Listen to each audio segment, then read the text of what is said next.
Umelá inteligencia sa rozvíja rýchlejšie, než dokáže legislatíva reagovať.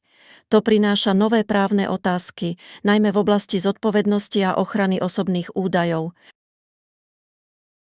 Zodpovednosť za rozhodnutia AI leží na vývojároch a používateľoch. Bez právnej subjektivity AI nemôže niesť zodpovednosť za svoje činy.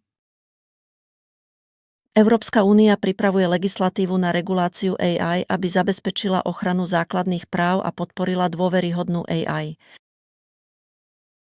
Európskej únie zavádza prvý právny rámec pre AI, ktorý podporuje dôveryhodnú AI zameranú na človeka. Cieľom je ochrana základných práv a podpora inovácií. Tento zákon zabezpečuje voľný pohyb AI systémov cez hranice a zabraňuje fragmentácii trhu, čím poskytuje právnu istotu pre prevádzkovateľov. AI systémy sa šíria cezhranične v Európskej únie, čo vyžaduje jednotné pravidlá. Tieto pravidlá zabraňujú fragmentácii trhu a zabezpečujú právnu istotu.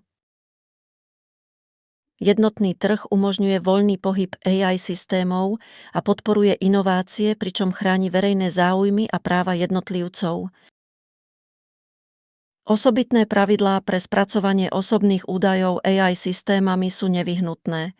Konzultácie s Európskym výborom pre ochranu údajov zabezpečujú ochranu fyzických osôb. Tieto pravidlá chránia jednotlivcov pred zneužitím údajov a zabezpečujú, že AI systémy sú v súlade s právom Európskej únie. UNESCO vydalo prvé globálne etické odporúčania pre AI zamerané na ľudskú dôstojnosť a nediskrimináciu. Tieto usmernenia poskytujú dynamický základ pre normatívne hodnotenie AI. Etické usmernenia pomáhajú spoločnosťam zodpovedne nakladať s AI technológiami, čím chránia ľudské práva a podporujú spravodlivé využívanie AI. Podnikové etické kódexy sú kľúčové pre reguláciu AI na úrovni spoločností. Zameriavajú sa na ochranu údajov a obchodného tajomstva.